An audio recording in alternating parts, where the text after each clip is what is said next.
Buenas noches y bienvenidos a un nuevo programa de la Bitácora del Miedo. Un saludo de esta quien nos habla, Ana María Márquez. En este nuevo programa de la Bitácora del Miedo, cuento como siempre con la inestimable compañía a los micrófonos de nuestro compañero José Antonio Abud, con el que desgranaremos uno a uno los temas que os hemos preparado. Os contaremos uno de los casos más inquietantes y reales de la existencia de un doppelganger, el de Émilie Sallé, un referente que ha marcado un hito en la historia. En todos los países existen diversos pueblos fantasmas. Nosotros hoy os traemos algunos de estos pueblos que ya podrían considerarse fantasmas y los misterios que los envuelven, repartidos por la geografía de España y México. En nuestra sección de Misterios en la Noche, una oyente nos cuenta la espeluznante aparición que se manifiesta en su casa. El misterio sigue vivo a los 175 años de la muerte de uno de los personajes más enigmáticos del siglo XIX alemán. Nadie sabe quién lo mató, ni dónde nació, ni quién era. Tan es así que en su lápida de su tumba grabaron un sencillo epitafio: aquí yace Kaspar Hauser, un enigma. En la sección que da nombre al programa, os traigo el Castillo del Diablo, un lugar donde los fenómenos paranormales que se producen son los más extremos de toda Cataluña, incluso superando al propio Hospital del Tórax. El viaje comienza ya.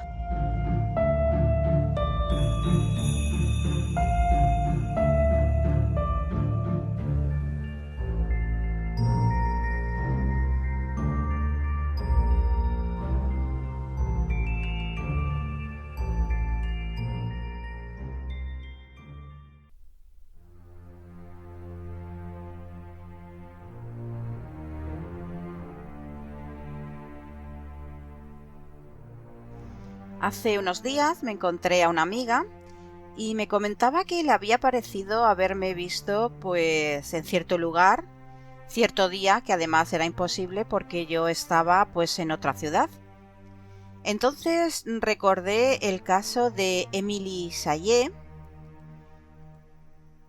que fue el primer doppelganger realmente del que se tiene constancia escrita, porque hubo varios testimonios y varios testigos que así lo corroboraron. Bueno, como muchos sabrán, el término de doppelganger es un término alemán que se utiliza pues cotidianamente para referirse a dos personas que se ven similares, pero realmente ese no es su uso. Su definición correcta se referiría pues a una aparición o un doble caminante de una persona viva.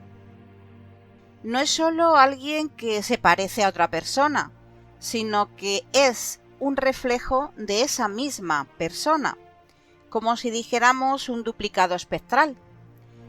Como os comento, uno de los casos más inquietantes de la existencia de un doppelganger es el de Émilie Sallé, y es además un referente que ha marcado un hito en la historia.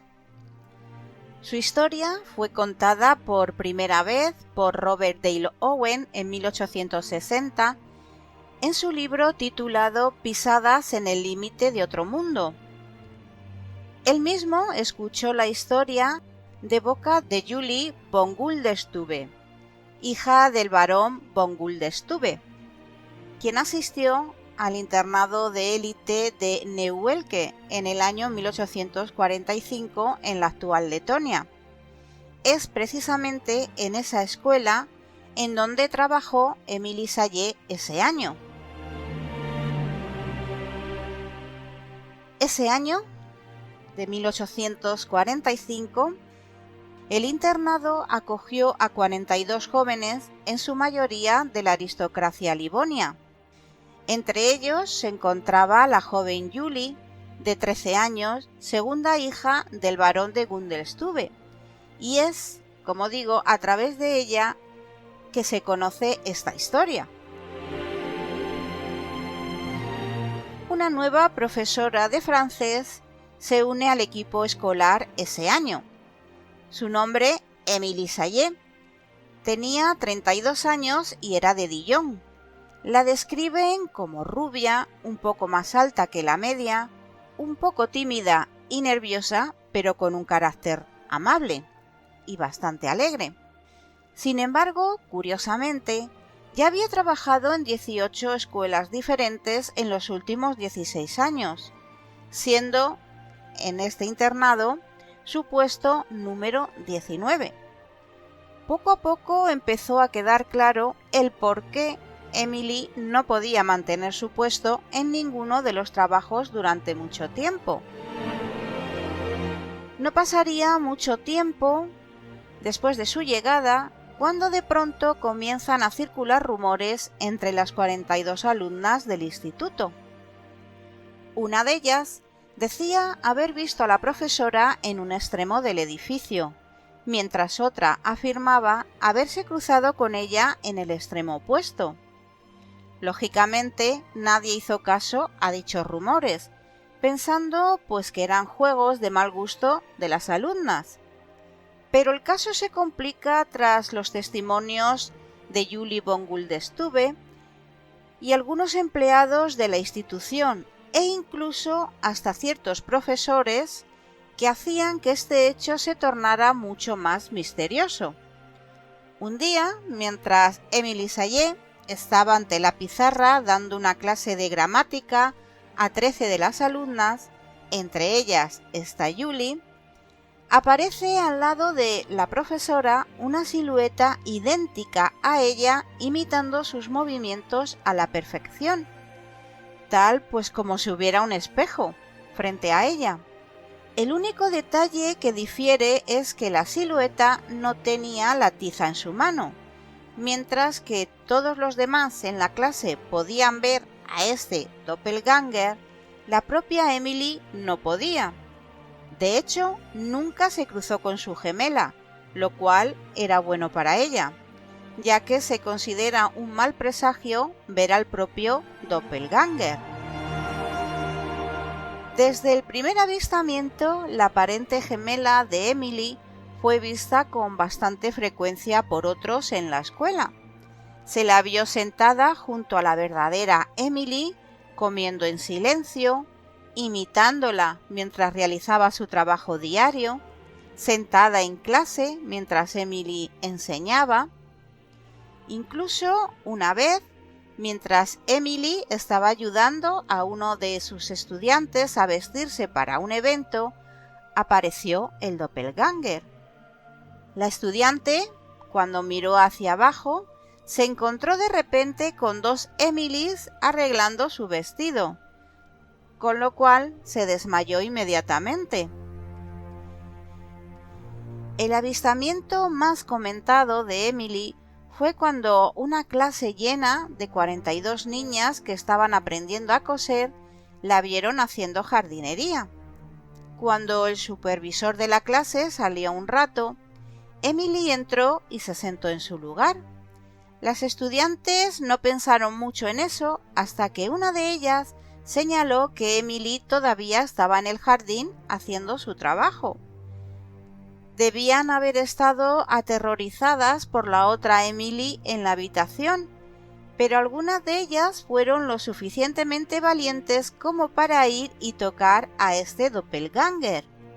Lo que encontraron fue que sus manos podían atravesarla, solo sintiendo lo que parecía un bulto de telaraña.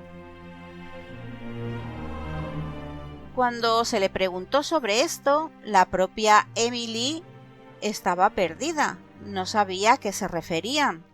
Nunca había visto a esta gemela suya que estaba arruinando su vida, y por lo tanto tampoco tenía control sobre ella. Debido a esta entidad etérea, se le pidió que dejara todos sus trabajos anteriores. Incluso este trabajo suyo parecía estar en peligro porque ver dos Emilys a la vez naturalmente asustaba a las alumnas. Muchos padres habían comenzado a sacar a sus hijos de la institución y de mala gana el director tuvo que despedir a Emily a pesar de su naturaleza diligente y sus grandes capacidades como maestra. Hay muy pocas explicaciones para el doppelganger de Emily, debido a la naturaleza extraña de todo esto. Los casos reales de doppelganger son bastante raros en la historia, y quizás la historia de Emily es probablemente la más aterradora de todas. Se escuchó que mientras el doppelganger de Emily se hacía visible, la Emily real parecía muy agotada y letárgica, como si el duplicado fuera una parte de su espíritu que se había liberado. En clase, algunas alumnas se atrevían a acercarse y constataban que el doble de su profesora ofrecía solo una ligera resistencia a las manos que la atravesaban. Finalmente la doble terminaba por desaparecer y al hacerlo, pues volvía a su yo normal. Después del incidente en el jardín, Emily había dicho que había tenido ganas de entrar al aula para supervisar a los niños ella misma, pero en realidad no lo había hecho. Esto indica que el doppelganger quizás era un reflejo del tipo de maestra que Emily quería ser, haciendo múltiples tareas a la vez. Al cabo de 18 meses, 30 de las 42 alumnas habían abandonado el centro, retiradas por sus padres. Fue cuando el director decidió despedir a Emily, que antes de irse confiesa que era la 19ª vez que se veía obligada a dejar un puesto, siempre por la misma razón, desde que comenzó a enseñar a la edad de 16 años. Julie von Guldestube, quien dio su testimonio respecto al caso de Emily como testigo del mismo, convertida en baronesa y cuya existencia es indiscutible ya que está más que documentada, siguió en contacto con su antigua profesora hasta el año 1850. Después de eso, se pierde su pista definitivamente en Rusia, a donde emigró como institutriz. Las teorías acerca de los doppelganger son variadas. Según cuentan algunos investigadores de la historia, Emily se llamaba en realidad Octavie Sayet, hija ilegítima, nacida el 13 de enero de 1813 y que probablemente cambió su nombre, no solo para esconder su condición, hecho bastante frecuente en la época, sino quién sabe, quizá también en un intento de escapar de la maldición que la perseguía. Otros investigadores de lo sobrenatural hablan de un desdoblamiento del yo sufrido por Emily Sayet y que era efectivamente su doble quien rondaba en total libertad por dicho pensionado ante el asombro de todos. Algo así como el cuerpo astral. Se creía que bastaba que Emily pensara en lo próximo que tenía que hacer para que su cuerpo astral se presentara ahí. También se creyó que simplemente fue histeria colectiva, lo cual comenzó como un rumor y de tanto misterio y curiosidad, todos comenzaron a crear en sus mentes lo que sería el doble de Emily Sayet. Pero los testigos son numerosos y las apariciones repetidas, con lo que el cuadro de una histeria colectiva podría descartarse. Sea lo que sea, todavía se habla del caso de Emily Sayet casi 2 siglos después de que sucediera. Un caso como este es a la vez fascinante y aterrador, y hace que una se pregunte si todos tenemos un doppelganger del que no somos conscientes.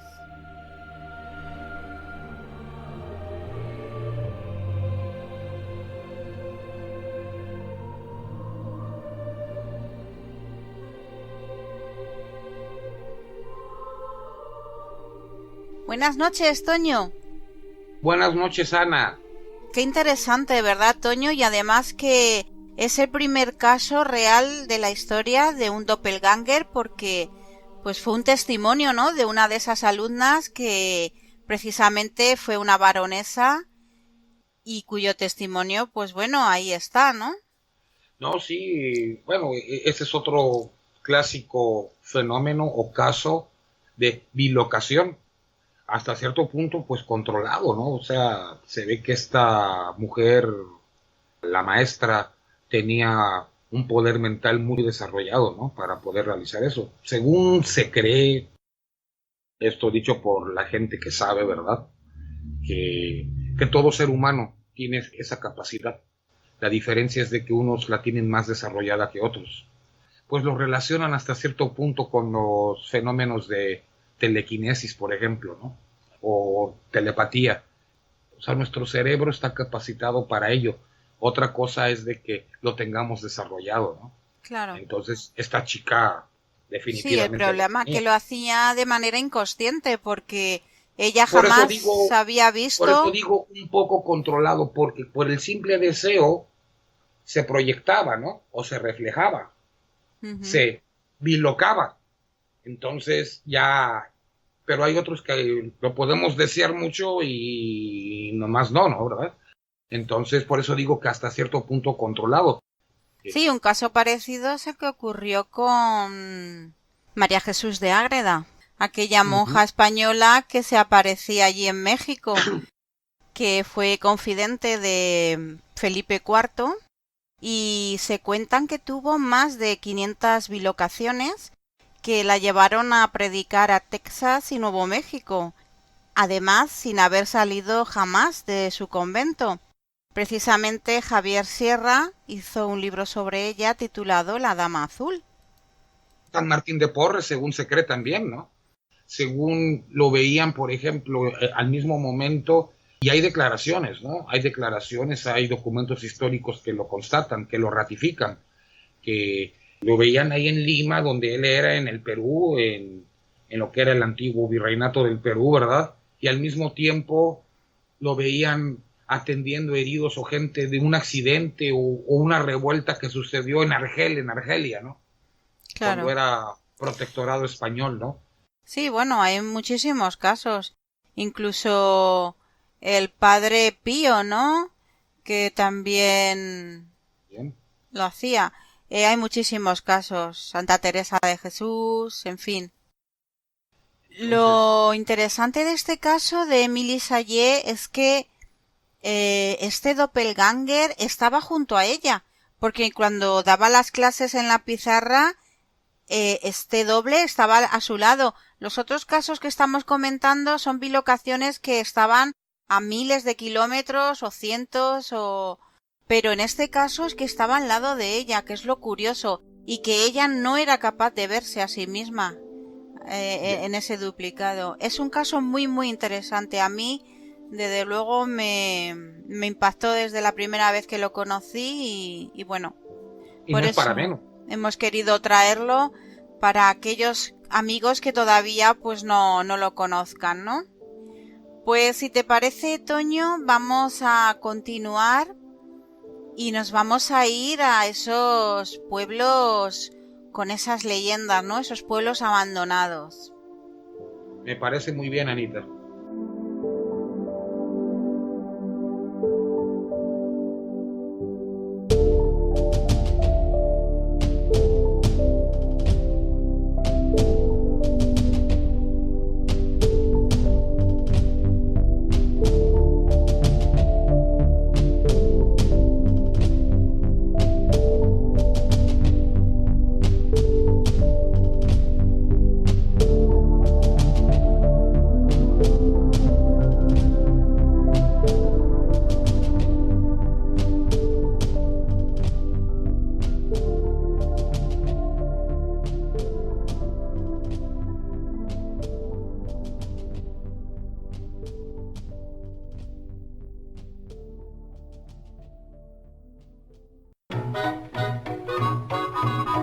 Al otro lado de la realidad, en la Bitácora del Miedo, desde Radio Bitácora.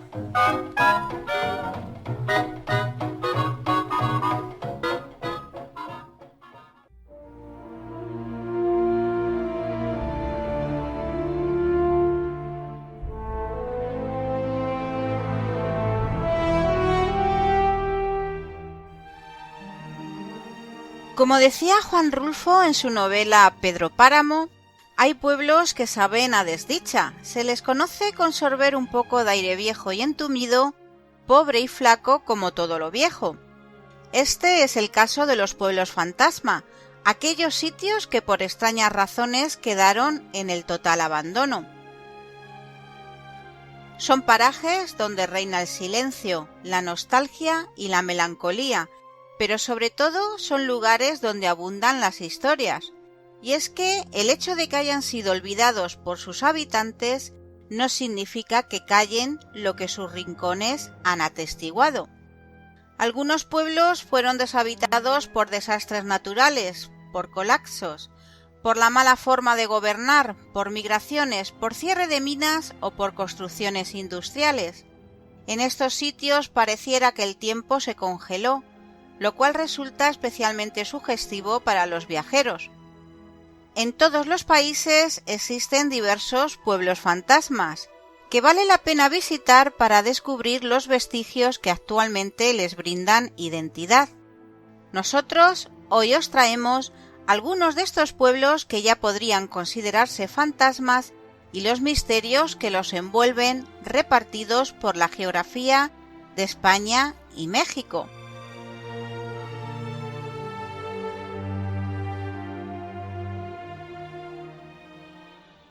Buenas noches, Toño. Buenas noches, Ana.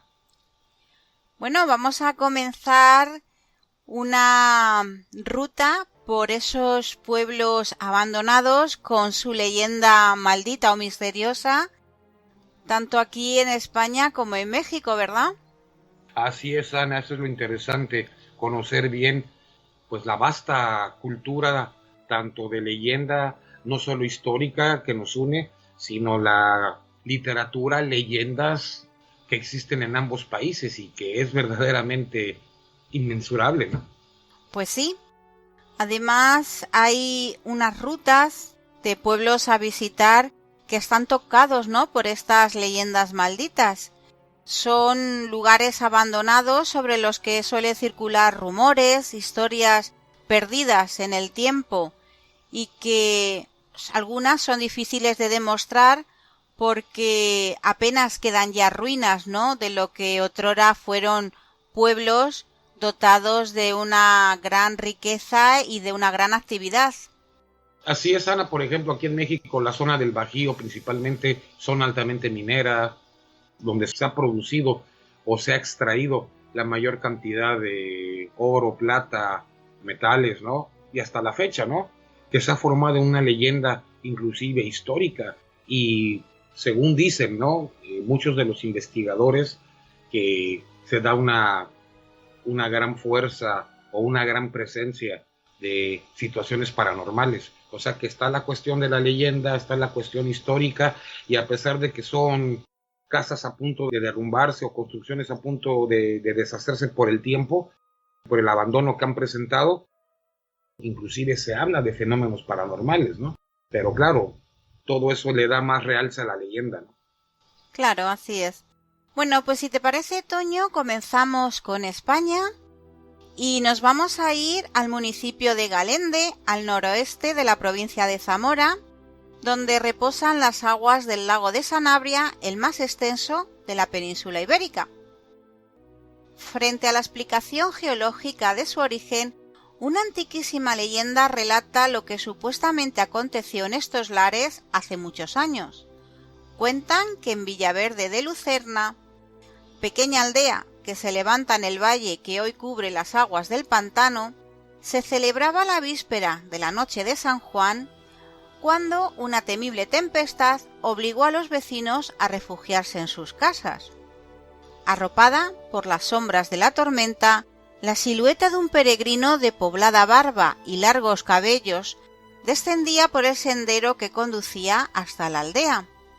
Temblando de frío, suplicaba de puerta en puerta, esperando que alguien le ofreciera posada. Encolerizado, después de que solamente una niña le brindara algo de pan, el mendigo se situó en el centro de la plaza del pueblo y arrojó la siguiente maldición: «Aquí clavo mi bastón de peregrino.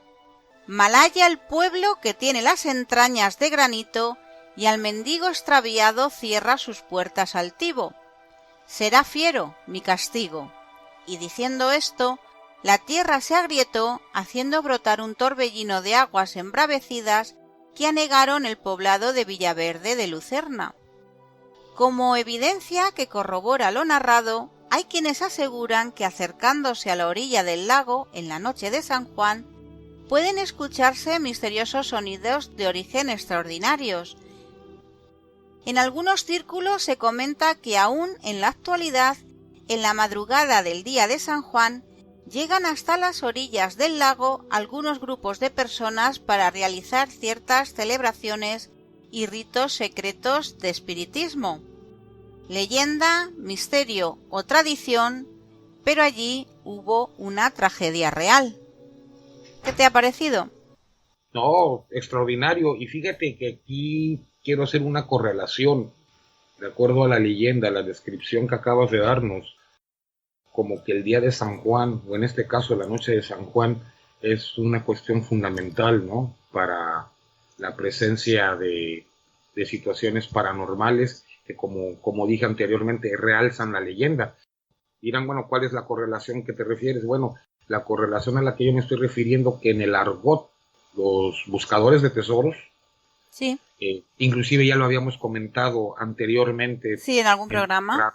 O en una temporada anterior, creo que hace 2 temporadas, de que la noche de San Juan o el día de San Juan, para los buscadores de tesoros, además de que están realzando la leyenda en el que dan un paraje, un aspecto paranormal a la misma leyenda, en los buscadores de tesoros se tiene la creencia que es el día que la Madre Tierra abre sus puertas o permite que los buscadores se vayan con la cuchara grande, ¿no? O sea, que tienen más facilidad para encontrar tesoros o sacarlos, o entierros, etcétera, ¿no? Es la creencia que se tiene, ¿no? Entonces aquí como que debe de haber algún tipo de conexión, ¿no?, entre la leyenda, la cuestión paranormal y lo que es en este caso, la búsqueda de tesoros, como que algo está ahí conectado, ¿no?, en el aspecto, supongo yo, energético. Pues sí, muy interesante esa conexión que has hecho. Y me imagino, Toño, que allá en México las leyendas y las historias sobre los pueblos que han quedado ya abandonados, pues también son bastante ricas y prolíficas. Pues sí, Ana, ahora volviendo a lo que es en sí la leyenda, en una cultura como la mexicana, la historia de tiempos antiguos han sobrevivido hasta nuestros días, pues gracias al paso de la voz, ¿no?, de nuestros ancestros, abuelos, padres, nosotros, y en el cual pues ellos nos han entretenido en contarnos esas vivencias y en la cual se fueron formando las leyendas con el paso del tiempo, y voy a permitir dárselas a conocer, ¿no?, aunque sean unas poquitas, porque hay muchas, y de cada lado, o en ese aspecto, México es muy vasto, y por ende hay muchísimas leyendas, ¿no? Pues sí. Entonces vamos a empezar con la primera, que es en la zona de Minesbalam, Yucatán. En el kilómetro 17 de la carretera Mérida-Progreso, en el estado mexicano de Yucatán, se encuentra o encontraba la comunidad de Minesbalam, que quiere decir cola de jaguar. Balam es jaguar en maya. Es una localidad que en sus años de esplendor estuvo habitada por un aproximado de 170 personas. Para 1921, la actividad económica de la región era la producción enequenera, el famoso oro verde, de la cual don Fidencio G. Márquez, quizás era pariente tuyo, estaba a la cabeza. La tarde del 22 de octubre de ese año, cuando Fidencio, acompañado de su hijo y uno de sus empleados, se dirigían a su finca por el camino que llevaba a San Ignacio hasta su destino, fue atacado y asesinado por un grupo de criminales. A partir de la muerte de don Fidencio, la localidad de Misnebalam fue el escenario de constantes apariciones y fenómenos paranormales. De nuevo la relación del mundo paranormal, ¿no?, que atemorizaron a la población. No fue solo el fantasma del dueño de la finca en Equenera, el que se aparecía por las calles del pueblo. También se comenta la presencia de un niño al que los pobladores llamaron Juliancito, cuyas apariciones y muerte no tienen explicación hasta ahora. Por si fuera poco, la iglesia del lugar también es el escenario de las manifestaciones de un monje de túnica negra que sube al techo del templo y extiende los brazos formando una cruz. También se escuchan voces y ruidos extraños en casas abandonadas en las que además se encienden las luces a mitad de la noche. Debido al terror que esos sucesos generaban en los pobladores de la región, a partir de 2005, estos optaron por dejar a su suerte al pueblo entero, abandonándolo para siempre. Vaya, pues sí que tiene actividad el pueblecito para estar abandonado. Sí, y muy interesante, ¿no? Prácticamente pegado a lo que es la mancha urbana de Mérida, ¿no? Pues apunta que tenemos que ir, ¿eh? Bueno, sí, claro que sí.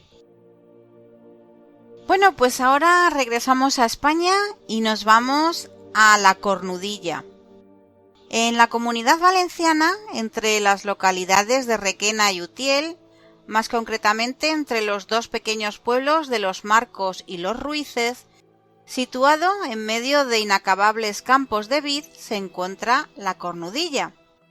Los 40 habitantes de esta pedanía tuvieron que abandonarla en los años 50 a consecuencia de una sucesión de fenómenos extraños que acontecían en las viviendas y que acabaron por aterrorizar a los vecinos. Y es que, aunque la leyenda de La Cornudilla se centra sobre todo en la misteriosa casa, parece que en un determinado momento el pueblo entero sufrió la visita de los temidos y revoltosos duendes. Todo comenzó con las habladurías entre las gentes del pueblo de que en sus casas por las noches podían escucharse conversaciones, voces, susurros, lloros, de los que ellos llamaban duendes.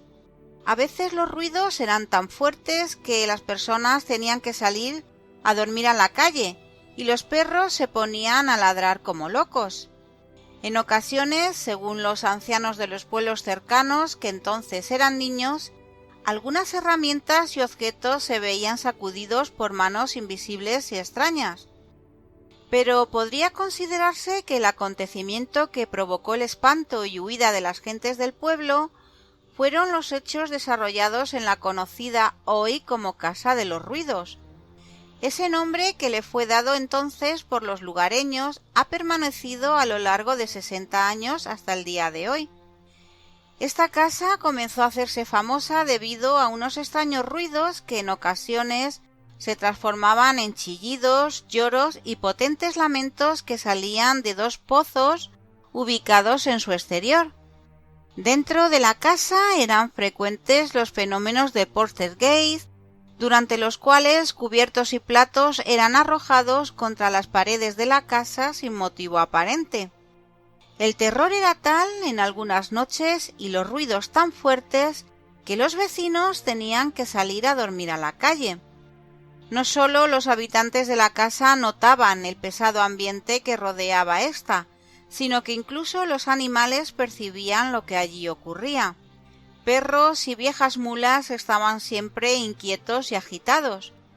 Los ruidos y fenómenos extraños llegaron a tal extremo que los propios moradores, presos del más absoluto terror, se vieron obligados a dejar la casa y trasladarse a las vecinas aldeas de Los Marcos y Los Ruices.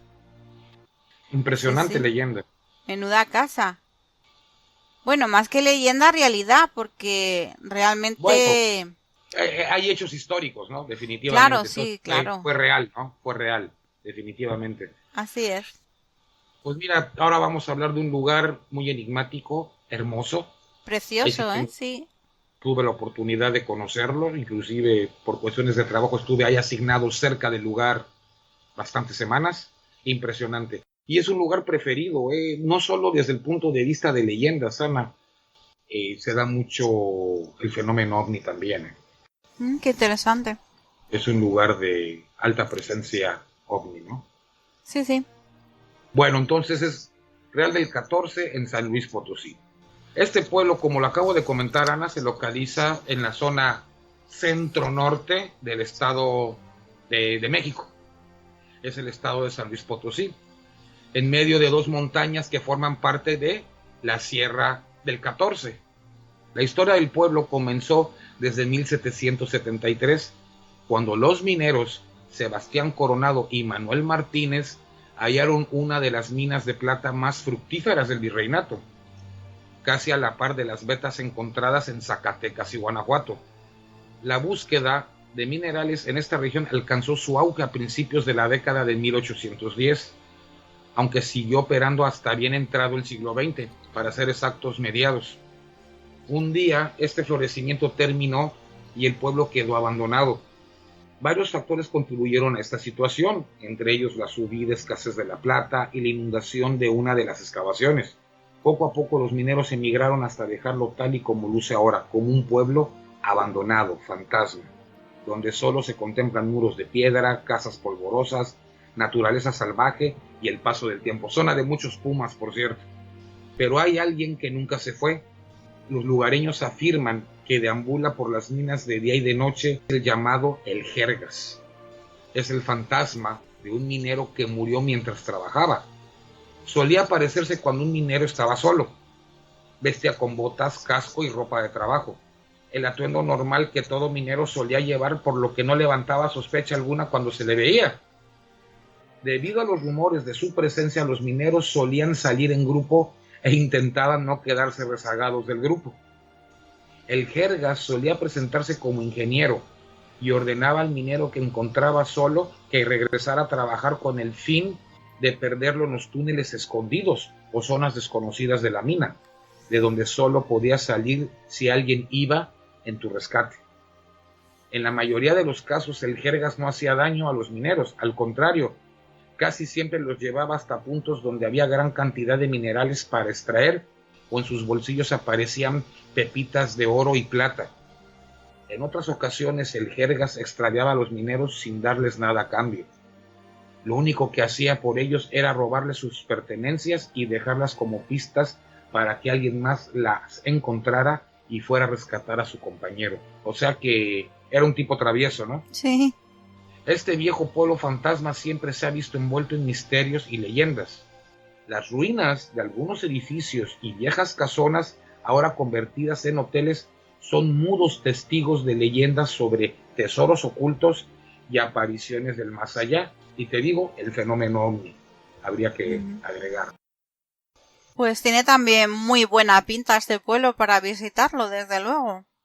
Así es. He visto además unas imágenes del pueblo cuando está nevado y es realmente una postal navideña, ¿eh? Impresionante. Así es, no necesitamos Suiza ni los Alpes. No. Ahora tiene que hacer frío en el lugar, desde luego. Sí, bastante frío. Ya desde hace como un par de semanas empezaron las primeras nevadas. En Chihuahua, San Luis Potosí, toda esa zona, ¿no? Bueno, pues nosotros nos vamos a ir ahora hasta La Muxara, en Tarragona. Dentro del término municipal de Vilaplana se encuentra este pueblo que fue abandonado desde el año 1959, siendo famoso por su belleza paisajística, sus vías de escalada y sobre todo por los misterios que le rodean. En la actualidad quedan solamente unas ruinas de unas pocas casas y una iglesia en cuyo interior hay muestras de que algún tipo de ritual ha sido practicado en este lugar. Además, a pocos metros del pueblo hay un caserío junto al cual se comenta hay una piedra de gran tamaño que todo aquel que la sobrepasa va a parar a la Villa del Seis, un siniestro lugar que está en otra dimensión. Y es que en este lugar se han producido misteriosas desapariciones que a día de hoy no se les ha encontrado explicación. Un alférez del campamento cercano de Castillejos fue hasta la Musara con una amiga. Tras regresar al campamento y haberse ausentado aproximadamente 2 horas, resultó que en realidad lo había hecho durante más de 12 ante la perplejidad del propio militar, para el que habían sido únicamente 2. Son varios los casos análogos, y es que parece como si la espesa niebla trajese consigo alteraciones en el tiempo. En 1995, un ingeniero alemán que trabajaba por la zona desapareció por completo durante 3 horas. Cuando volvió a aparecer, lo hizo sin recordar nada en absoluto. Un 16 de octubre de 1991, un grupo de 4 amigos salió a recoger setas. Conocían perfectamente la zona. Iban en grupos de 2. De repente, Enrique Martínez Ortiz dejó de hablar. Se había desvanecido. Lo buscaron sus compañeros, la Guardia Civil, ayudándose de perros, pero nada. Se encontró su cesta con una seta en un lugar llano, próximo a esta piedra de Villa del Seis, que dicen que lleva a otra dimensión, y su coche aparcado con sus enseres en el interior, incluida una medicación que debía de tomar. Los amigos de este hombre siguieron buscando por su cuenta e incluso haciendo batidas. En una de esas ocasiones, Jorge Roberto Boluda explica que se hallaban descansando en una de las casas abandonadas cuando en torno a la medianoche le alertó oír cascos de caballos procedentes de la iglesia. Fue hacia allí, lo que vio nunca lo olvidará. Divisó 2 seres semitransparentes ataviados con lo que parecían túnicas, pero es que en el interior había 4 o 5 más, y vio cómo movían algunas piedras. Estos seres pasaron muy cerca de él, pero aunque intentó hablarles, lo ignoraron por completo, hasta que dejó de verlos. Como en Ochate y en otros lugares en los que se han producido hechos inexplicables, se habla de niebla y de luces extrañas. No faltan los avistamientos relacionados con el fenómeno ovni. Extrañas luces parecen esconderse en el interior de este pueblo, como corroboran muchas personas de la zona. Se cuenta también que en la Musara hay lugares con anomalías magnéticas. Sea como fuere, un enigmático lugar que no deja indiferente a nadie, y en el que si uno presta atención puede sentir y escuchar cosas. No le falta de nada. Bueno, mira, Ana, antes de entrar a la siguiente leyenda, al siguiente pueblo abandonado de México, hablando de lo que es el Real del 14, dentro de la comunidad de buscadores de tesoros, inclusive se han hecho expediciones grandes. Cabe mencionar que la Nueva España fue la primera casa de moneda que se fundó en la América, en donde se acuñaban monedas de varios países, entre ellas tanto de inclusive de Estados Unidos, todavía hasta a mediados o finalizando el siglo XIX, en México se acuñaban las monedas de Estados Unidos y de varios otros países de Centroamérica, Sudamérica, etcétera, por ser la casa de monedas de México de las más antiguas. Esa es la razón. Bueno, un pedido de los Estados Unidos a México, a la Casa de Moneda de México, es de acuñar una producción de monedas de $10 oro. Imagínate, las monedas eran de oro, entonces eran $10 oro. Eran 2 furgones. Sí.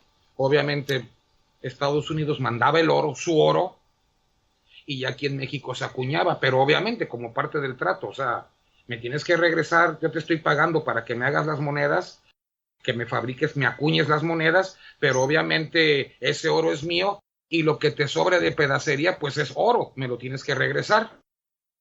Pues y así como fue, se preparó el cargamento, 2 furgonetas de monedas de $10 oro, más lo sobrante, ¿no? La pedacería. Sí. Todo debidamente medido, pesado y todo, ¿no? Te traje tantas toneladas, me tienen que regresar las mismas toneladas en oro, tanto en monedas acuñadas como en sobrantes, ¿no? Salieron de Ciudad de México hacia Estados Unidos.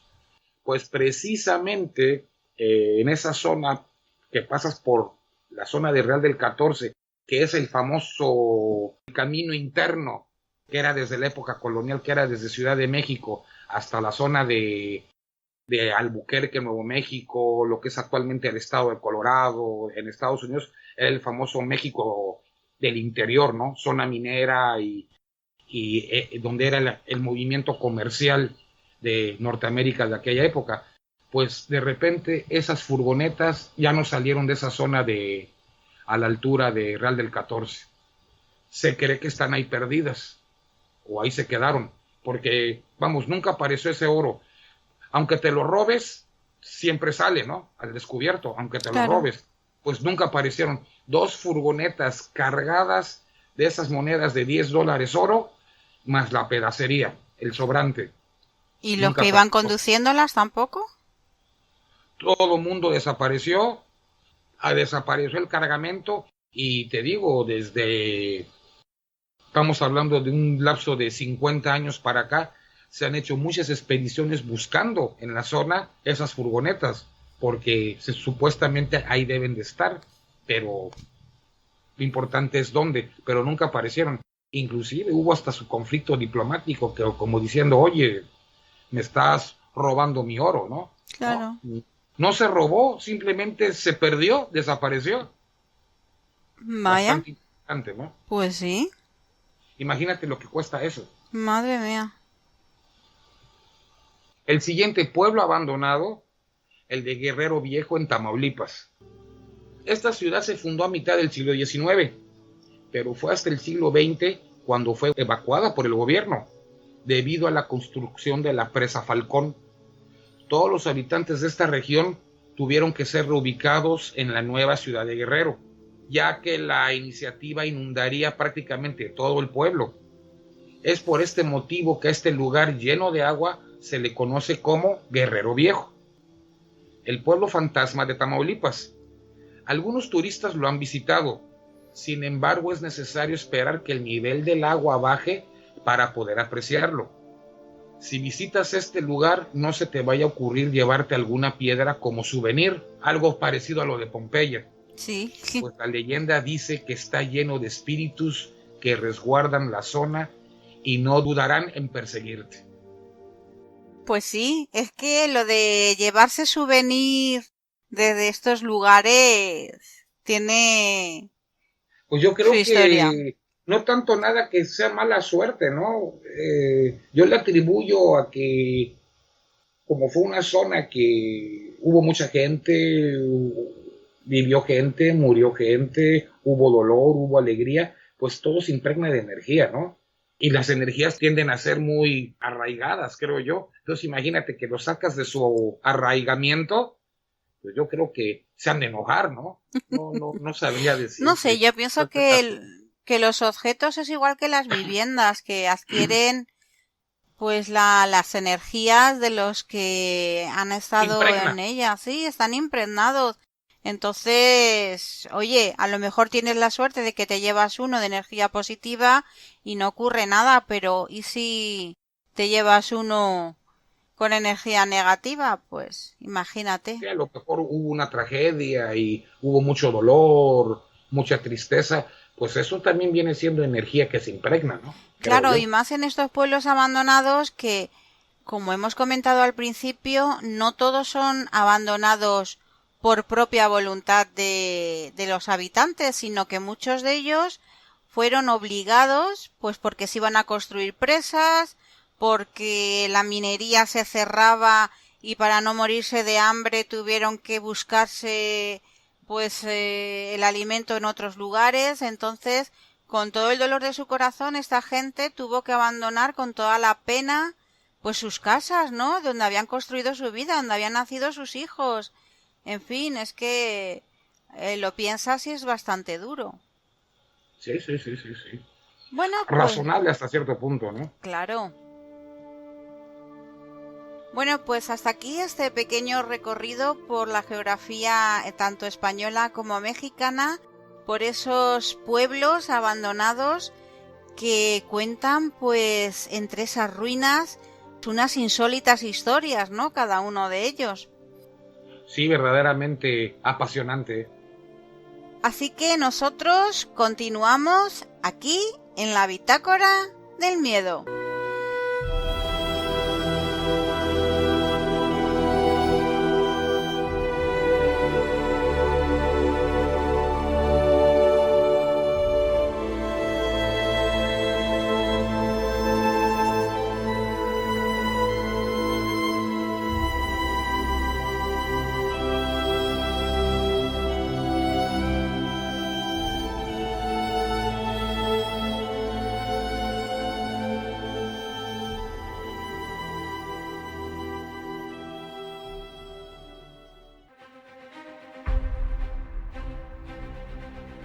Al otro lado de la realidad, en la Bitácora del Miedo, desde Radio Bitácora.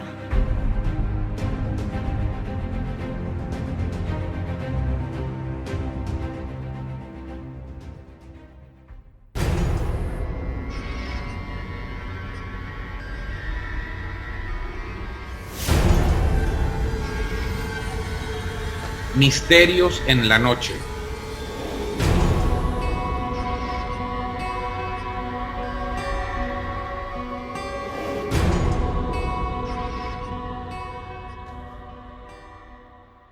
Esta noche tenemos con nosotros a Alba de Madrid, que se puso en contacto con nosotros porque está viviendo en su domicilio pues una serie de fenómenos relacionados con la visión de una mujer que se aparece en cierto lugar del mismo.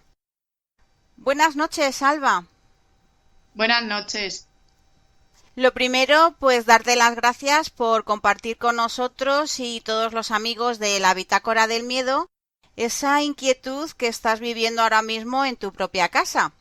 Para ponernos un poquito en situación, vamos a comentar que tú vives junto a tu marido y tu hija pequeña de 3 años en una vivienda ubicada en una localidad al sur del centro de Madrid, ¿no es así? Sí. ¿Cuándo comenzó todo, Alba, o cuándo es que os dais cuenta de que está pasando algo extraño en la casa? Bueno, pues yo normalmente a veces tengo como, a veces sensaciones, al estar en una casa, a veces sensaciones como que hay algo, pero yo no veo ni nada. Pero una de las veces ya cuando yo ya llevaba unos meses viviendo en la casa, mi hermano se quedó a dormir una de las noches y sí, se despertó sobre las 4 de la mañana o así, sudando mucho y como muy nervioso. Y yo tengo el baño y las dos habitaciones, la puerta, bueno, no sé cómo describírtelo, pero bueno, entre el baño y la habitación de la niña, vio no vio a una mujer, pero vio una figura como blanca y con pelo largo, pero no llegó a ver la cara. Sí. Entonces él me lo contó al día siguiente y bueno, pues estuve unos días bastante rayada, pero no le di la mayor importancia. Y bueno, hace como 6 meses o así, a mi pareja le dio un neumotórax y bueno, pues estuve ingresado, tal, le tuvieron que operar, la operación salió mal, bueno, que han salido varias cosas mal, a mí también me diagnosticaron una enfermedad y como que desde que llevamos viviendo en esta casa, que llevamos 3 años viviendo, que nos han pasado muchas cosas malas. Sí, esas visiones se concentran en ese lugar, ¿no? Entre la habitación de la niña y el cuarto de baño, ¿no? Es simplemente esa zona. Sí, sí, sí. ¿Habéis tenido movimientos de objetos, cosas que se cambian de lugar y no sabéis si no las encontráis? Es que no es que haya tenido movimientos de objetos, pero yo, por ejemplo, coloco una cosa en un sitio y cuando voy a cogerla a lo mejor a X tiempo, no la encuentro que está ahí, pero luego a lo mejor está ahí. Como no me lo mueven, pero sí que como que me desaparecen. Y luego vuelve a aparecer en el mismo sitio Y donde luego, estaba. pues sí. Sí. Curioso. ¿Has notado o te has dado cuenta que esa zona que me estás diciendo donde tu hermano vio esa figura es más fría que el resto de la casa? Sí, sobre todo en la habitación de la niña. O sea que ahí notáis que la temperatura es mucho más baja, más fría que en el resto, ¿no? Sí, bueno, y la niña ya me ha dicho varias veces, bueno, la niña no quiere ir al baño sola porque dice que hay un monstruo. Y le pregunté, me dijo que sí, que ella veía. Le dije, ¿qué es chico o chica? Y me dijo, una chica. Entonces tú a tu hija pequeña le preguntaste si ese monstruo que decía que hay en el baño y que por eso no quiere ir, que si era un chico o una chica, y la niña te dijo que era una chica. Sí, O sea que coincide con lo que dijo tu hermano de que es una mujer lo que se ve en esa zona. sí, sí, sí. Y entonces en su habitación ahora, no sé, lleva despertándose varias veces de 6 de la mañana a 7 y no dice que entra alguien a su habitación. Eso sí que tiene que ser más inquietante, ¿no? Para vosotros como padres, el decir que alguien entra, ¿no? En la habitación de la niña. ¿Hay más personas que aparte de tu hermano y la niña hayan visto o hayan sentido esa presencia? Sí, varias personas. Bueno, un amigo que tengo y la abuela de mi pareja. ¿Ellos también la vieron o simplemente sintieron que No, ahí había algo? mi amigo sí que tiene ya que él ve y sí que ha visto también una mujer, pero la abuela de mi pareja no, la abuela ha sentido. O sea, cuando ha ido a esa zona, hacia el cuarto de baño, ha sentido que ahí hay algo extraño, hay algo... Sí, como que dice que se tropezaba con algo, pero no ha visto. Sí, sí, sí. Entonces, podríamos decir que la única visión o la única aparición que se da es la de esa mujer que no tiene rostro, que va vestida de blanco y que se Sí. localiza en esa zona. O sea que no hay ninguna otra aparición de ningún niño, niña o otra personalidad ni nada, ¿no? No, vamos, que me hayan dicho, no. Solamente es esta mujer.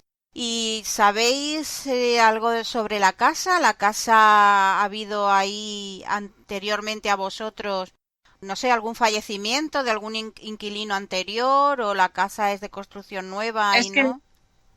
no, es que la casa esta era, bueno, la construyeron porque antiguamente no estaba Lima, entonces tenían conserjes y la construyeron, vivía un conserje, no sé cuánto tiempo hará, yo qué sé, 30 años o más. Y bueno, luego han vivido dos personas mayores y ya está, no ha vivido nadie más, porque yo cuando entré aquí, vamos, de hecho había un calendario que ponía 1999. O sea que prácticamente la casa, desde que se fue el último inquilino hasta que tú has ido a vivir a ella, habían pasado pues 21 años en que estaba cerrada y sola totalmente.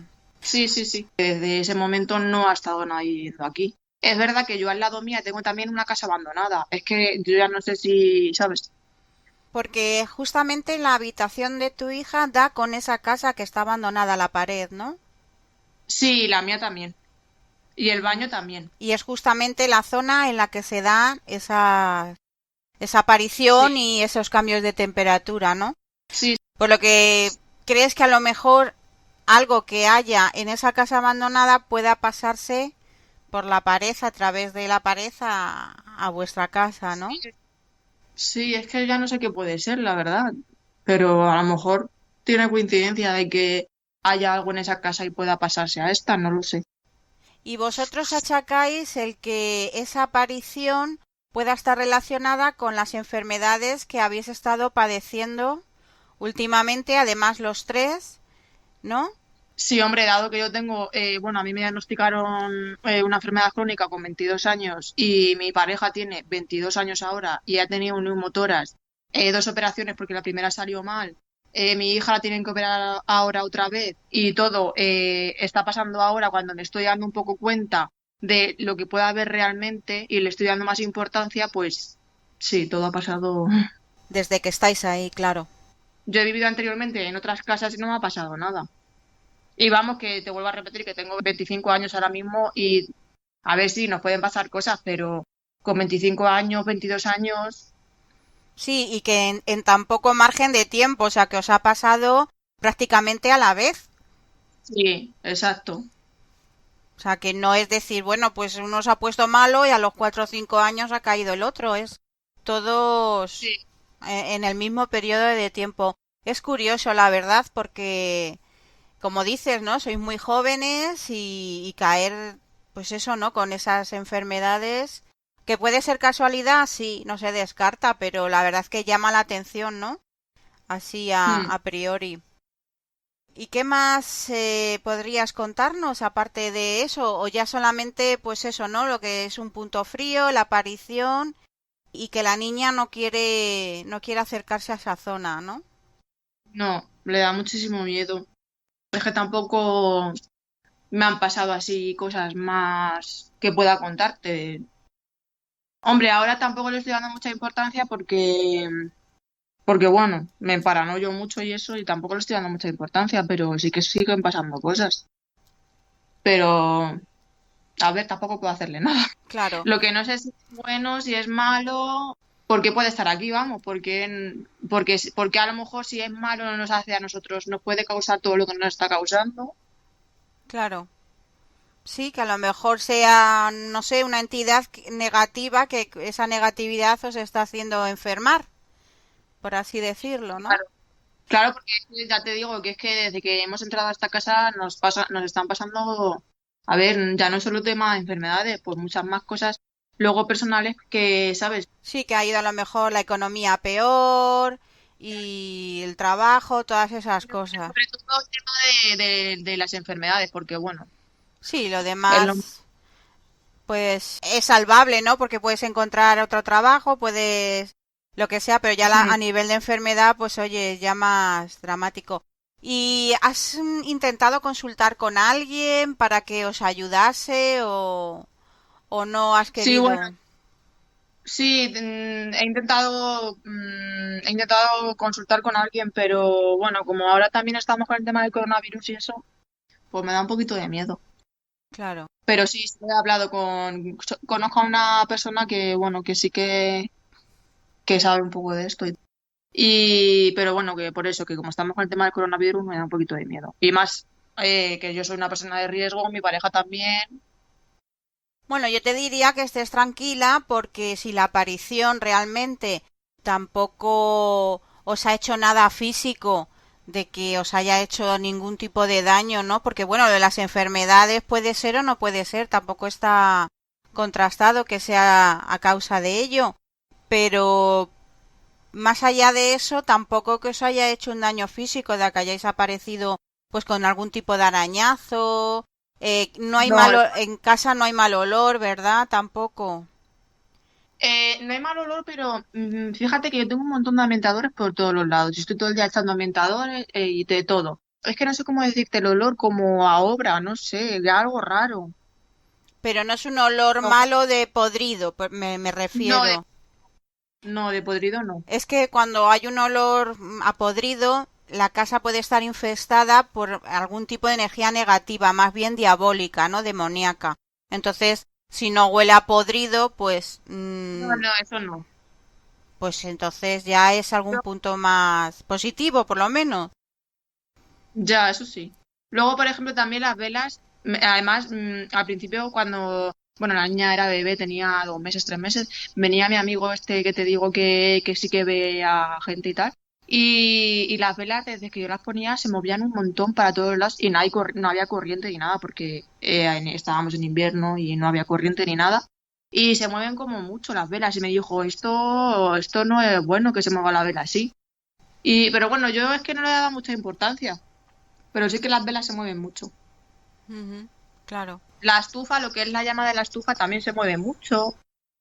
No sé si tendrá algo que ver con eso, pero mi amigo sí que me dijo que tenía algo que ver con que había algo aquí, no sé qué. Sí, que a lo mejor hay algún tipo de entidad que lo que hace es que se mueva la llama, ¿no? No sé, es curioso, nunca había oído eso de lo de la llama, pero bueno, si te lo ha dicho esta persona que tiene que tener algún tipo de don, ¿no? Para poder ver algún tipo de sensibilidad, ¿no? También te ha dicho esta persona que comentas que es amigo tuyo que tiene pues ese tipo de don, ¿no? De la videncia, que también ese punto lo nota frío él, ¿nota ahí algún tipo de sensación? Él me comentó, porque él, antes de que mi hermano me comentara eso, porque mi hermano y él no se conocen ni nada, o sea que no han hablado ni se han puesto de acuerdo ni nada. Y él sí que me comentó que era una mujer. O sea, que coincidía que él también lo que veía era una mujer. ¿Te acuerdas si te dijo si era joven o era mayor o Él me dijo que era joven. una mujer joven? Sí. Bueno, pues ya tenemos los datos, Alba. Si alguna persona pues puede hablarnos, ¿no? Sobre lo que cree que puede estar sucediendo, alguien que pues bueno se dedica a estos temas y pueda pues eso, ¿no? Echarnos una mano, pues ya te contaremos. Evidentemente ahora con lo del coronavirus pues es imposible, ¿no? Que puedan acercarse a la casa porque no están las cosas como para para Pues ello, no, pero bueno, si nos pueden dar algún tipo sí, de, se puede ir, no sé, claro. de poner algún tipo de vela, haciendo algún tipo de, no sé, de sortilegio, ¿no? Como aquel que dice, o alguna cosa, pues que Sí. nos lo dejen, como siempre, en nuestro correo en la bitácora del miedo @gmail.com y ya pues te lo haríamos llegar para que, bueno, pues lo hicieras, ¿no? Algún tipo de ritual, alguna cosa para poder, Vale, pues, no sé, hacer que esa entidad, pues, trascienda y vaya al lugar al que pertenece y donde tiene que ir, evidentemente, que no es estar ahí en tu casa. Pues exacto. muchísimas gracias, Alba, por haber compartido con nosotros tu experiencia, estos que estáis viviendo, y espero, pues bueno, que se pueda solucionar y que estéis todos bien. Vale, pues muchísimas gracias a vosotros. Hasta pronto, Alba. Un abrazo, estaremos en Hasta luego. contacto. No sé qué opinas tú, Toño, de este caso, de esta amiga oyente, pero desde luego la familia pues está bastante preocupada y no es para menos, claro. Es que son muchas cosas, ¿sabes? Y en muy poco tiempo. Porque si dices, bueno, a mí me dio no sé qué hace 5 años y ahora me ha dado otra cosa, pero es que todo al mismo tiempo. Es muy No, raro. definitivamente en el lugar está arraigada una energía muy fuerte y negativa, o como le llaman esas energías de bajo astral, ¿no? Ahí es o irse de ahí o, como decimos aquí en México, curar el lugar. Pero, ¿quién lo va a hacer? Claro, es que ese es el problema. Entre tantos que hay que se proclaman que son mediums, que son sanadores, que son no sé qué. Y cobran mucho dinero. Y cuando cobran mal asunto, porque esta gente que tiene facultades no cobra, lo hace por... Mucho charlatán. Por eso también han desprestigiado mucho el fenómeno. Lo han Claro, desprestigiado mucho. claro, En vez de fortalecer el fenómeno o fortalecer la creencia o el seguimiento, inclusive, ya no que lo crean o no, simplemente despertar más el interés en la investigación del fenómeno o en este caso la cuestión el manejo de energía cósmicas, de esoterismo, todo ese tipo de cosas, que es lo que está sucediendo ahí en casa de esta persona, no se crea o no se estudie más y tiende mucho a la charlatanería. claro. Y en este caso, más en específico, porque vas a ver a un disque curandero o disque experto en manejo de energías y lo único que hace es timar, ¿no? Robar. Entonces tú, Toño, ¿qué le recomendarías a esta Pues oyente? como te acabo de decir, irse de ahí o curar el lugar, pero por lo que estoy viendo, pues es más fácil lo primero. No Claro. veo más, ¿eh? Sí, la verdad es que lo tiene un poco difícil porque, bueno, ya sabemos cómo están ahora las viviendas y económicamente pues las cosas no están como para cambiarse de vivienda así como así. Es difícil, Toño, cuando tú estás solo te puedes ir a cualquier sitio, pero ya tienes niños pequeños, es más difícil. Y no puedes decir, cojo y me voy. Es Pues difícil, entonces encontrar a alguien para curar el lugar. Es que no veo de otra, no hay más opción. claro. Bueno, desde aquí hacemos el llamamiento de que si hay alguna persona que realmente pues tenga idea o conozca a alguien que realmente pueda ayudarlos, pero claro, alguien que no sea un estafador y que realmente pues tenga la conciencia de ayudarlos más que nada por esa niña pequeña, ¿no? Que realmente pues está empezando a tener miedo de ir al baño y de pasar por ese lugar. Sí, fíjate que la cuestión de la enfermedad, bueno, ya sabes que luego cuando te sucede una cosa te vienen otras, es el famoso rosario de la mala suerte. Pero vamos, lo que sí ya me llama la atención es la cuestión de que la niña la vio y El hermano de esta la vio el oyente. hermano. Así es. Entonces, Sí, bueno, y el amigo que tiene cierta sí, clarividencia para verlo y también la vio y y también. la diferencia de temperatura. Habría que preguntar, no sé si los focos, las luces se funden más rápido, si tienen alguna planta o algo, esta se seque, si tienen la presencia de algún tipo de insectos o plagas. No, parece ser que no. Que aparte de la visión y de esos puntos fríos y de que le desapareciera de vez en cuando cosas que no estaban en el lugar al que luego iba por ellas y luego de repente aparecían ahí, pues no tenía ningún otro tipo de fenómeno. Ni mal olor, ni nada. Entonces a lo mejor no es tan fuerte, pero hay una presencia, ¿no? Lo que más me llama la atención es la coincidencia en la presencia de esta mujer, ¿no? Pues sí. Y los niños, pues, acuérdate que el ser humano por naturaleza, mientras más pequeño es, tiene muy despierto el sentido de la clarividencia. Que se te va desapareciendo conforme vas creciendo, eso es otra cosa, pero un niño, un bebé, un niño chiquito, definitivamente tiene al 100% su clarividencia, ¿no? Pues sí. Que ya después uno no se acuerde es diferente. Claro, eso es verdad. No, Y más sin embargo, yo que... sí me acuerdo, yo sí me acuerdo de cosas así raras que digo yo, bueno, ¿cómo es posible que haya visto a este señor si... Y ya juntando cabos, pero ya pensando como adulto, no podía ser, ¿no? Detalles de esos. Solo que como eres niño, ya se te olvida. Y creces, pues se te olvida más. Y conforme vas con el desarrollo, pues se pierde esa capacidad, ¿no? Entonces, pues ya, ahí quedó, ¿no? Bueno, pues nada, veremos y esperemos que se resuelva, pues, o alguien pueda ayudarles, ¿no? Porque Pero son las realmente, opciones que yo veo. O dejar el lugar o que alguien lo cure. Así decimos aquí. pues sí. Muy interesante eso, ¿eh? No, la verdad es que sí. Nosotros continuamos aquí con más temas en la bitácora del miedo.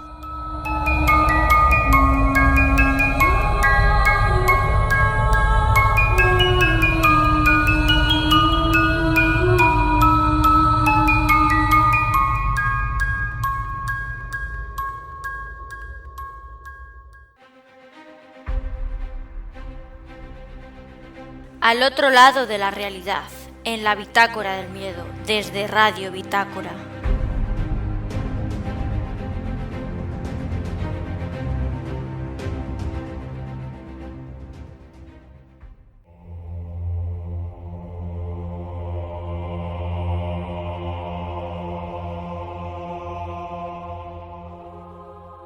El misterio sigue vivo a los 175 años de la muerte de uno de los personajes más enigmáticos del siglo XIX alemán. Nadie sabe quién lo mató, ni dónde nació, ni quién era. Tan es así que en la lápida de su tumba grabaron un sencillo epitafio. Aquí yace Kaspar Hauser, un enigma. Según creen muchos, Kaspar Hauser fue desde su mismo nacimiento víctima de conspiraciones que lo mantuvieron en mazmorras durante casi 3 lustros y culminaron con su asesinato el 14 de diciembre de 1833. Pero el misterio comienza desde el mismo momento de su aparición. ¿Cómo comienza esta apasionante historia, Toño? Pues mira, Ana, todo empieza desde 5 años antes de su inexplicada muerte.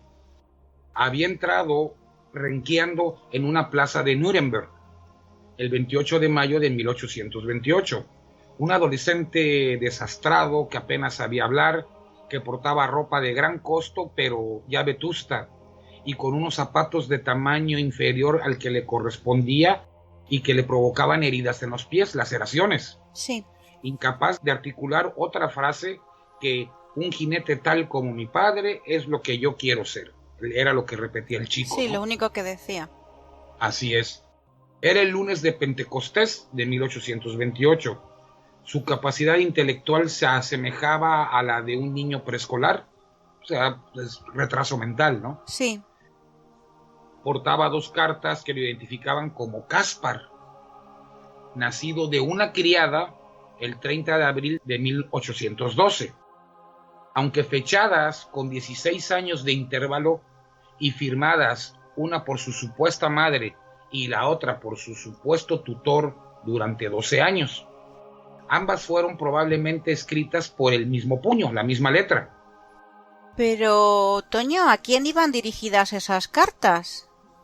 Pues mira, Ana, estaban dirigidas al capitán Friedrich von Wessig, quien más tarde lo acogió en su hogar de Nuremberg, y la primera de ellas decía así: le envío a este chico que desea servir a su rey en el ejército. Me fue entregado a mí el 7 de octubre de 1812. Su madre me pidió que lo educara como a mi propio hijo. Desde ese día jamás le he dejado salir fuera de la casa. Él mismo no conoce el nombre del lugar. Puede preguntarle, pero no será capaz de decirle dónde vivo. Lo saqué de la casa de noche, no podrá encontrar el camino de vuelta. O sea, que lo hicieron adrede para que el muchacho no volviera. Peor que una mascota. Sí, y peor que una mascota, pobre chico. Y la segunda, este chico ha sido bautizado, su nombre es Caspar. Usted mismo debe darle un apellido. Le pido que cuide de él. Su padre fue un soldado de caballería. Cuando cumpla 17, llévelo a Nuremberg, al 6º regimiento de caballería. Su padre pertenecía a él. Le suplico que lo mantenga hasta los 17. Nació el 30 de abril de 1812. Soy una chica pobre, no puedo hacerme cargo de él. Su padre está muerto. O sea que todo lo que se sabía de este muchacho cuando aparece de repente en esa plaza de Nuremberg es esas 2 cartas que lleva, nada más.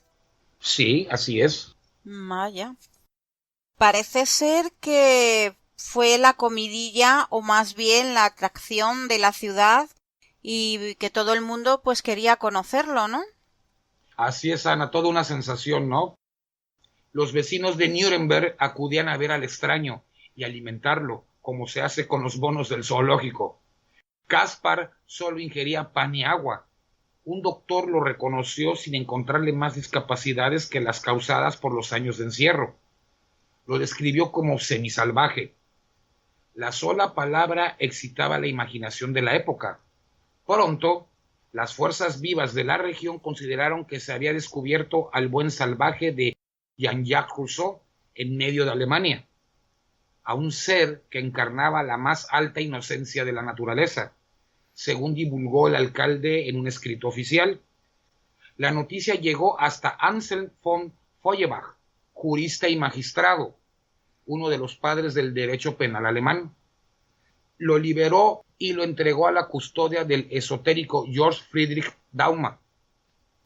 O sea que este jurista alemán, viendo las condiciones en las que estaba este joven, ¿no?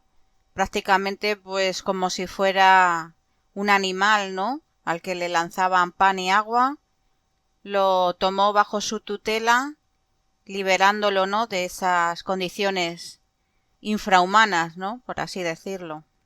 Pues sí, todo parece indicar que el famoso Daumer, pues hasta cierto punto lo adoptó. Con el tiempo aprendió alemán y parece ser que se fue sabiendo más cosas acerca de su pasado, ¿no? Así fue, Anita. Según contó, desde los 3 años estuvo recluido en una celda donde apenas podía ponerse de pie y donde le suministraban pan y agua como único sustento. De hecho, alguna vez hacía pasar por agua un sedante que le dejaba dormido y al despertar se encontraba totalmente limpio, aseado. Así hasta que fue liberado a la edad de 12 o 13 años. Decían que era capaz de quedarse sentado durante horas y prefería estar a oscuras. Solía jugar con un caballo de cartón y se asustó mucho la primera vez que vio el péndulo de un reloj. Su tutor, Anselm von Feuerbach, estaba plenamente convencido de que se trataba de un miembro de la familia reinante en Baden, que fue marginado por las luchas palaciegas, por lo que escribiría a la corte de Karlsruhe sobre su convicción de que Hauser era uno de los suyos. Y me imagino que, claro, esas sospechas de que Hauser podría ser un miembro de la familia real, pues se debieron de extender por toda la corte como pólvora, ¿no? Definitivamente, ¿no? Y más cuando hay de por medio, siempre de que hay de por medio dinero, poder, todo mundo se interesa. Pues sí, el rumor era la comidilla en las cortes alemanas, desde donde se extendió unos meses más tarde la sospecha de que Hauser era el dócil muchacho ajeno a las costumbres y al habla humanas que estaba siendo educado por el profesor Daumann. Era en realidad el primer hijo que había dado a luz en 1812 Stephanie de Beauharnais, hija adoptiva de Napoleón Bonaparte y esposa del monarca de la vecina Baden. El último vástago, por tanto, de la milenaria dinastía Zähringen y el heredero del gran ducado en la Selva Negra. Alguien a quien su joven abuelastra hizo que cambiaran en la cuna por un niño moribundo para allanar el camino al trono de su propio hijo.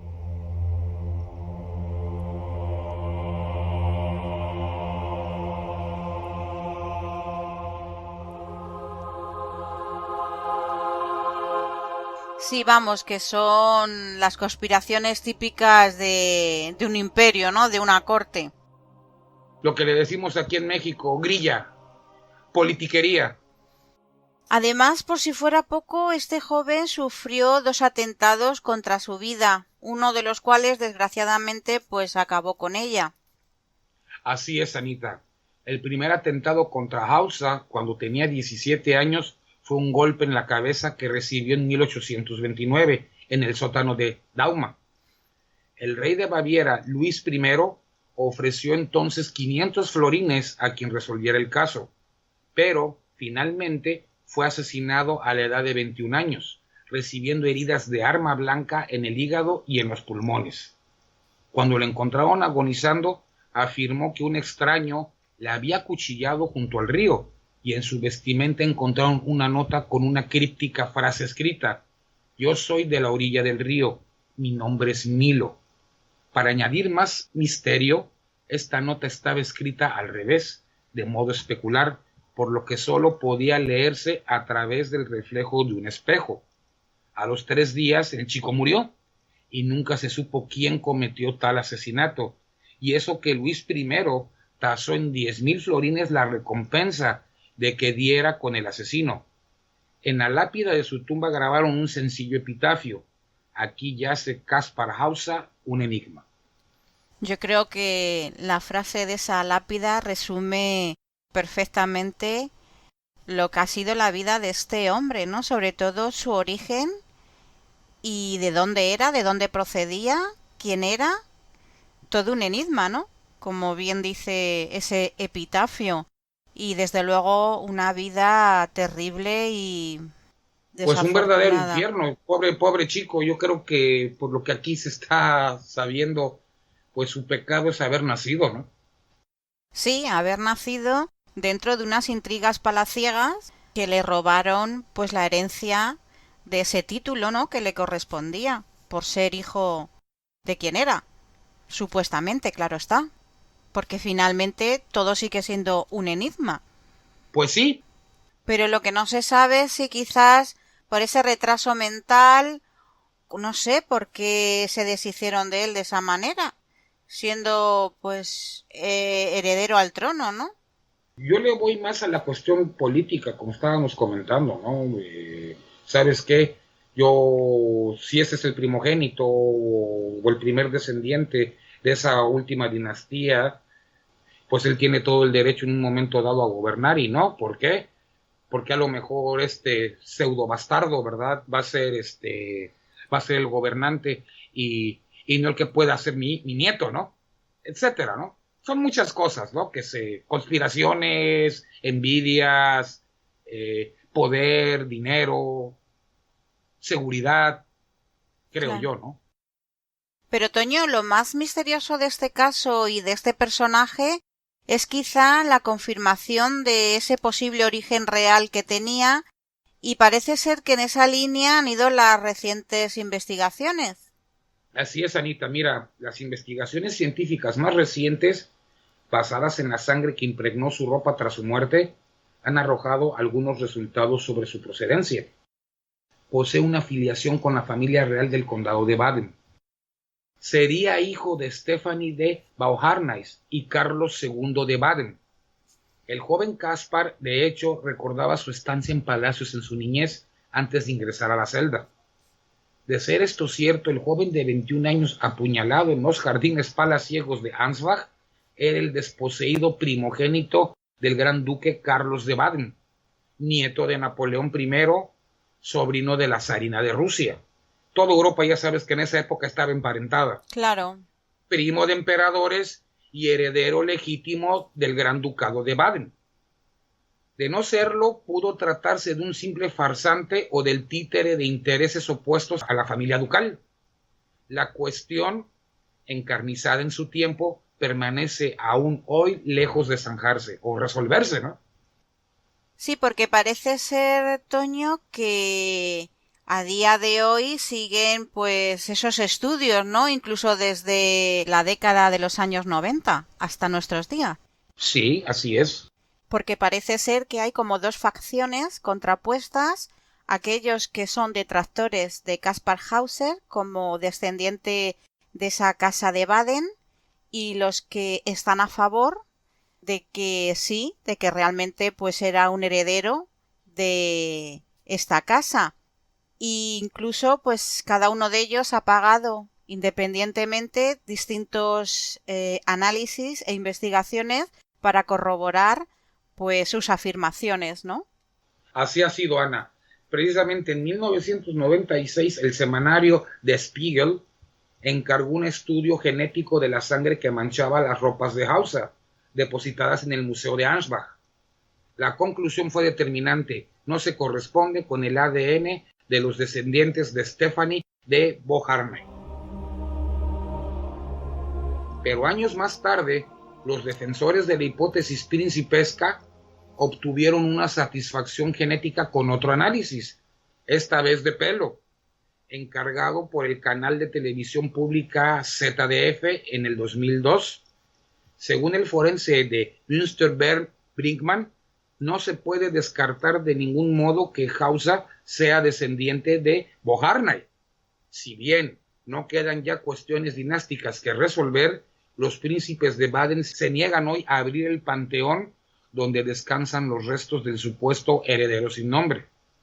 Otra teoría, Toño, que se apunta es la de que este joven, Caspar Hauser, era hijo ilegítimo de Napoleón II Bonaparte y Estefanía de Beauharnais, la mujer, como hemos dicho, de Carlos II de Baden. Sí, así es. Y claro, al ser un hijo fuera del matrimonio, pues entonces se le ocultó.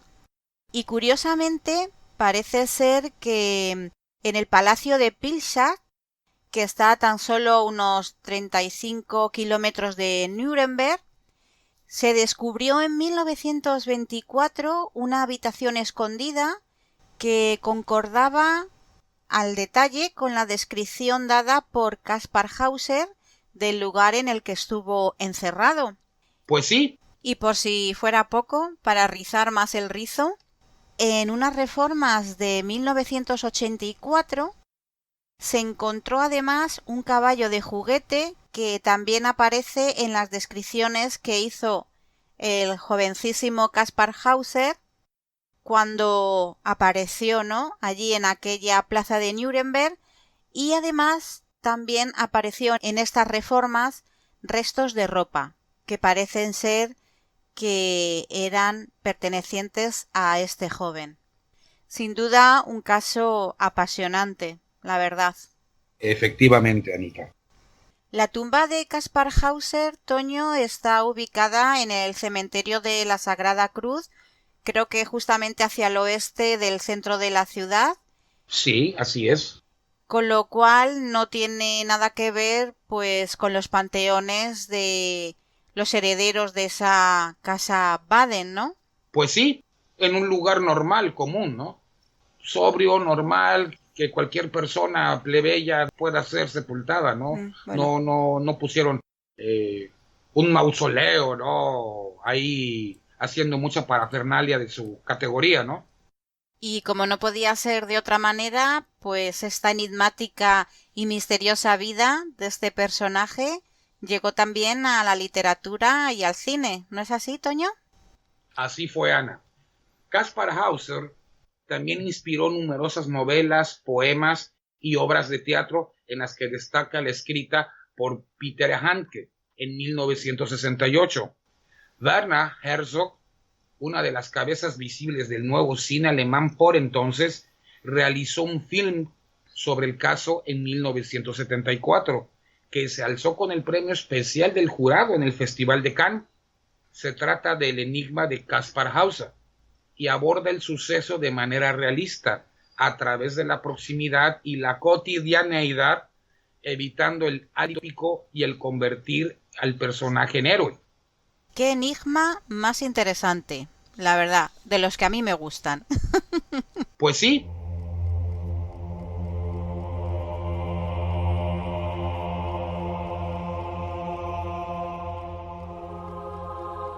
La frase hic occultus occultu occisus es, aquí fue asesinado un desconocido de forma desconocida, que conmemora un pilar octogonal en los jardines del Palacio de Ansbach, en Baviera, resume a la perfección la vida y muerte de Caspar Hauser. El paseante desprevenido podrá preguntarse en homenaje de qué desconocido y en recuerdo de qué muerte se levanta semejante artefacto de 3 metros de piedra caliza y adornos neogóticos. La fecha que sigue, el 14 de diciembre de 1833, es tan exacta como el resto de la extravagante inscripción. Muchas gracias, Toño, por acercarnos tan interesante y enigmático personaje que, como he comentado al inicio, 175 años después sigue siendo un misterio vivo a día de hoy. Y sin más, pues continuamos con más temas aquí en la Bitácora del Miedo.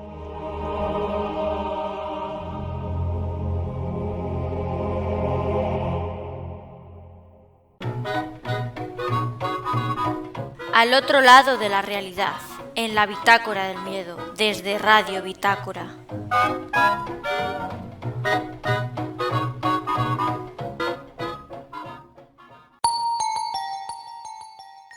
Conoce los casos más misteriosos y enigmáticos con la Bitácora del Miedo, una idea original de Ana María Márquez.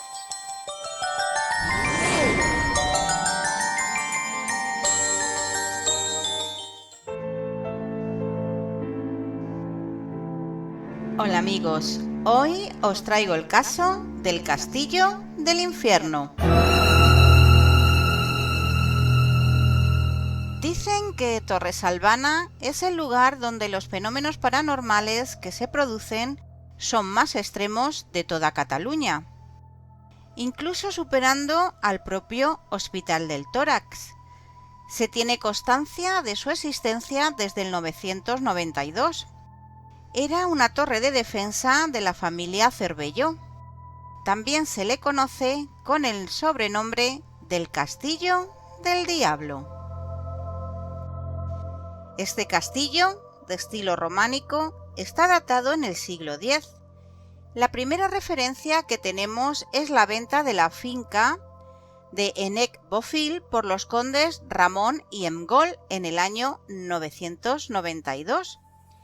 Como consecuencia de la Guerra Civil Catalana en el año 1224, el castillo queda parcialmente destrozado.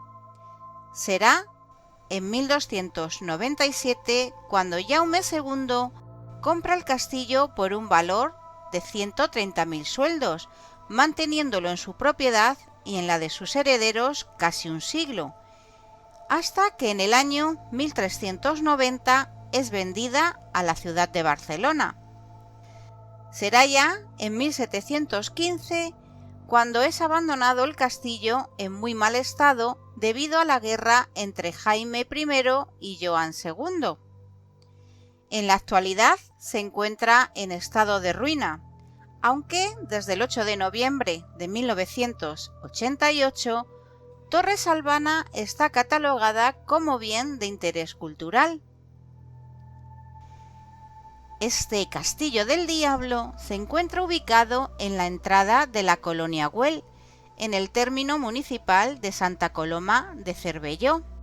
Se trata de una pequeña colonia obrera creada por iniciativa del empresario Eusebi Güell y que Gaudí se encargó de la planificación del conjunto. Como ya os he comentado, el castillo Torre de Salvana también es conocido como el Castillo del Infierno. Tal vez la intensa actividad paranormal que hoy en día gobierna su interior tenga algo que ver con este sobrenombre. Garras invisibles que aferran al visitante desprevenido. Espesas neblinas que surgen y desaparecen en la nada.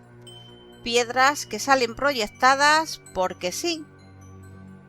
Además de psicofonías en catalán antiguo. Dicen que las personas quieren conocerlo todo cuando van a entrar al castillo, pero lo más rápido posible, pues la sensación es muy extraña. Existen relatos de personas que aseguran que han sentido cómo algo les agarraba mientras visitaban el edificio. También que en una estancia cerrada, una piedra a gran velocidad salió disparada hacia las personas que hacían ouija en ese momento dentro de la torre.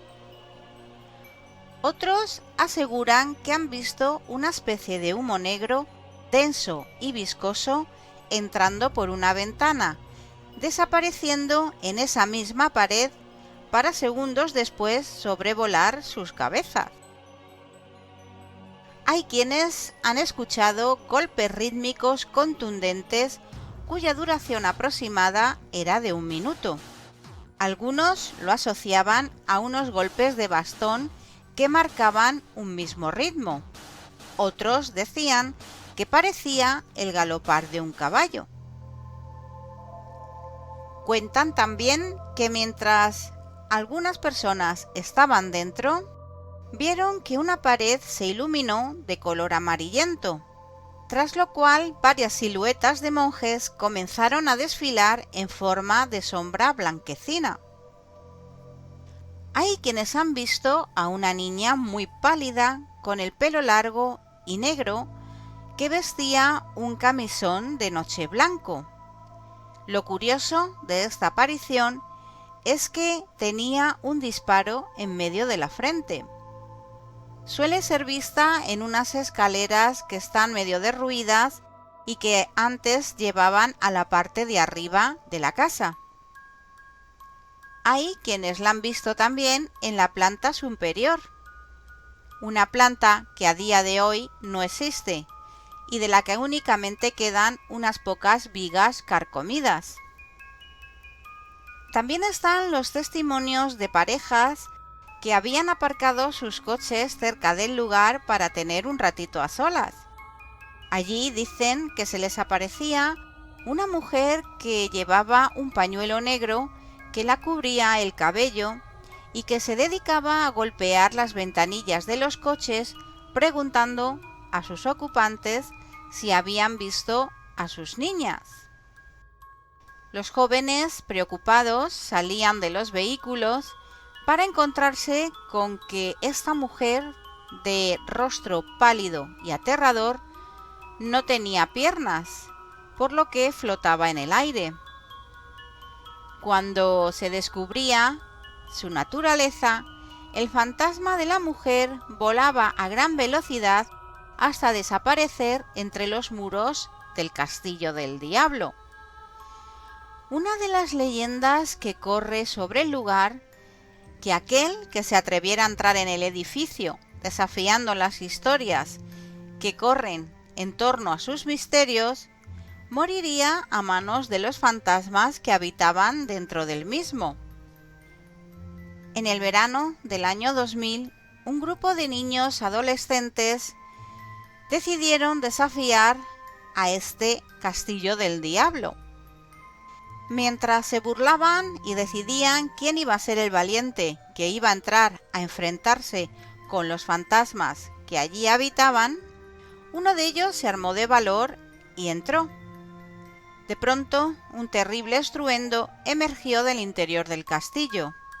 Al parecer, una viga que se había desprendido del techo había caído sobre este adolescente, causándole la muerte.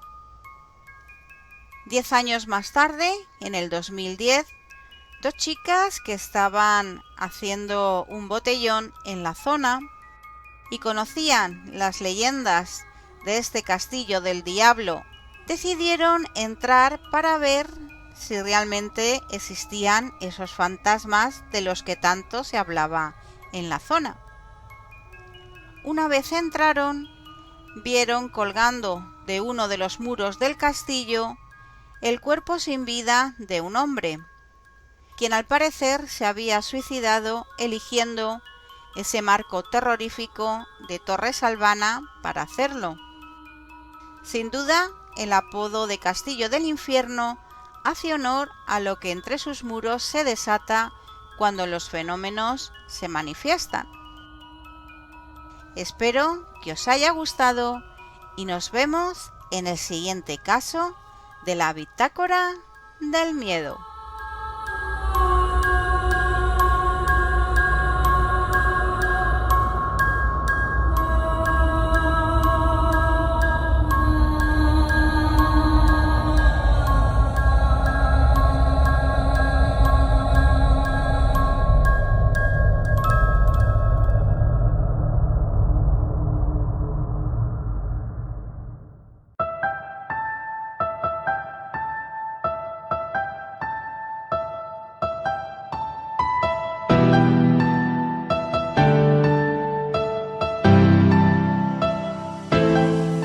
Bueno, Toño, pues ya hemos llegado al final del programa de esta noche.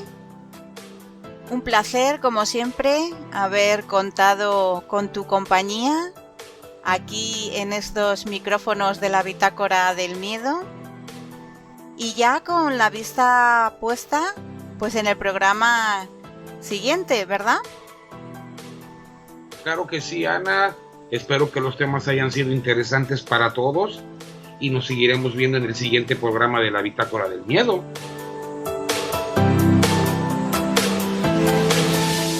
Claro que sí, Toño. Así que pues aquí lo dejamos y nos vemos en el siguiente programa de la Bitácora del Miedo. Un gran abrazo y muy buenas noches a todos. Sed felices. Besos.